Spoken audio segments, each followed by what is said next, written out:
Leurs actions sont même glorifiées sur grand écran. Chaque film de Bollywood possède son super flic, qui règle lui-même ses comptes avec ceux qu'il poursuit.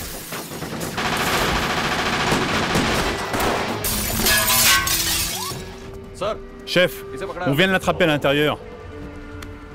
Viens là! Où est-ce qu'on va faire ça? On va le mettre là. Venez tous autour de moi.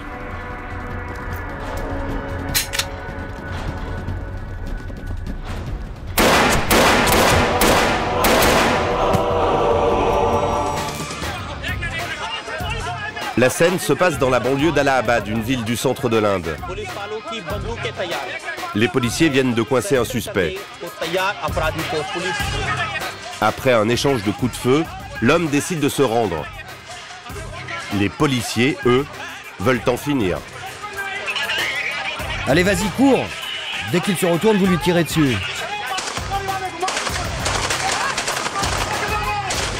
L'homme décédera quelques instants plus tard. Affaire classée. En Occident, on parlerait d'un meurtre. En Inde, on appelle cela une rencontre. Un bidonville sur les hauteurs de Bombay. Nous sommes dans un des quartiers musulmans de la mégalopole indienne. C'est là que nous retrouvons Sheikh Shahir. Il y a un mois, son fils a été enlevé par la police au petit matin. Quelques heures plus tard, la famille a été convoquée pour récupérer son corps. Il avait une quadruple fracture ouverte au crâne. Altaf Shahir, 21 ans, était étudiant. La famille n'a jamais eu le motif de son interpellation. Ils ont débarqué à 4 h du matin, ils ont pris mon fils par les cheveux, ils l'ont sorti du lit et ils ont commencé à le frapper devant toute la famille. Ils étaient 4 policiers et ils n'arrêtaient pas de lui donner des coups de pied. Je les ai suppliés d'arrêter, mais ils continuaient. Les policiers ont déclaré qu'Altaf Shahir était mort d'overdose pendant sa garde à vue. Une version à laquelle n'a jamais cru sa mère. Ici, ils l'ont mis dans un rickshaw et ils sont partis au commissariat. Comment il aurait pu faire une overdose alors qu'il était arrêté? Mon fils ne prenait jamais de drogue. Jamais. Jamais. Nous nous sommes rendus au commissariat où le jeune homme est décédé. Nous n'avons pas d'autorisation de tournage. Les policiers sont donc filmés à leur insu. Qu'est-ce qui s'est passé ce jour-là? Je ne sais pas. C'est bien ici que ça s'est produit? Oui, ça s'est produit ici, mais je n'ai rien le droit de dire. Nous ne pouvons pas vous donner d'informations. Désolé. Mais avant de quitter les lieux, nous allons pouvoir filmer une cellule. En pleine journée, un homme gît inconscient, menotté à une canalisation. Selon les ONG indiennes, chaque commissariat posséderait ses officiers qui compteraient plusieurs dizaines de meurtres à leur actif. C'est dans un parking souterrain que nous retrouvons un de ces spécialistes des rencontres. Ses collègues le surnomment l'exterminateur. Toujours protégé par ses gardes du corps, l'inspecteur Pradep Sharma est une légende vivante de la police indienne. Et il est très fier de nous montrer sa photo en couverture d'une célèbre revue américaine. C'est Time Magazine. Là, j'en étais à 97 gangsters et terroristes tués. Le gouvernement m'a décerné le prix Rajiv Gandhi en 2003 pour mon action. Pour ses services, il a reçu les plus prestigieuses récompenses du pays. Aujourd'hui, il revendique 113 rencontres, selon lui toujours en situation de légitime défense. Vous vous sentez coupable? Non, absolument pas. Parce que je n'ai pas tué des innocents. Tous les gens que j'ai tués étaient des coupables. Ils avaient tué 10, 20, 30 personnes. Donc, je ne me sens pas coupable. Pour moi, ma mission est claire. Je suis au service de la société. Pour ces policiers, la loi du talion serait le seul moyen d'éradiquer la criminalité dans le pays. Leurs actions sont même glorifiées sur grand écran.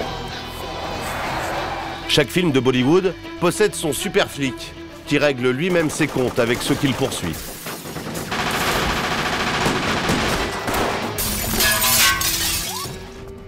Chef, on vient de l'attraper à l'intérieur. Viens là! Où est-ce qu'on va faire ça? On va le mettre là. Venez tous autour de moi.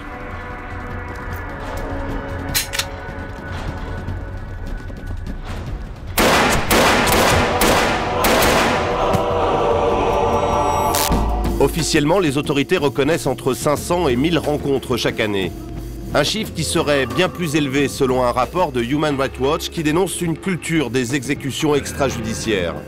Les décès seraient quasiment tous maquillés en cas de légitime défense ou délit de fuite, même quand les rares images, comme celle-ci, prises depuis des téléphones portables, semblent contredire la version officielle.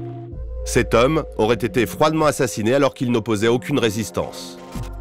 Un magazine d'investigation, TLK, s'est emparé de cette affaire au mois d'août dernier, pour démontrer, photo à l'appui, que ce jour-là, les policiers auraient tout simplement arrêté un suspect avant de commettre un meurtre.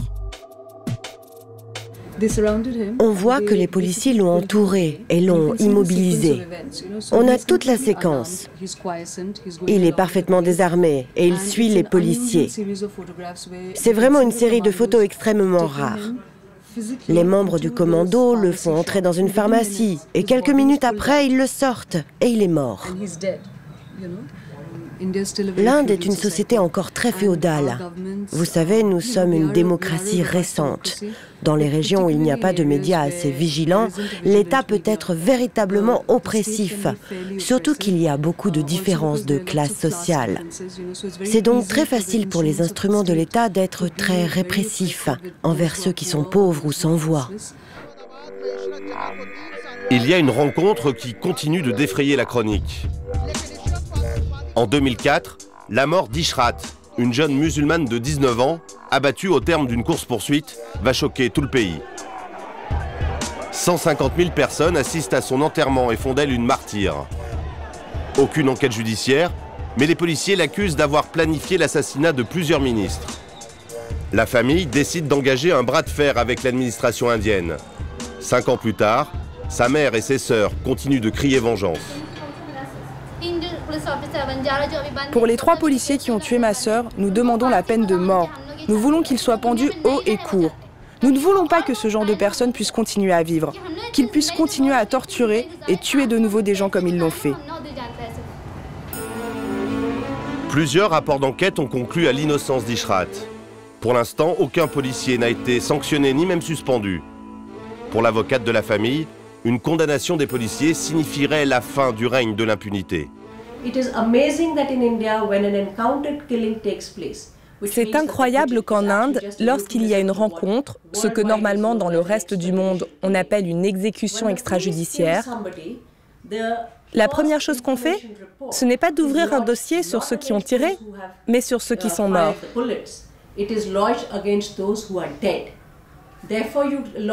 Et comme ils sont déclarés coupables, l'affaire est considérée close. Et il n'y a même pas un soupçon d'enquête.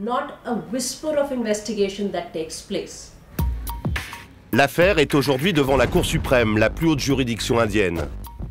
Mais pour l'instant, les audiences sont repoussées de semaine en semaine. Avant d'être fixée sur son sort, la famille d'Ishrat pourrait encore attendre de longues années.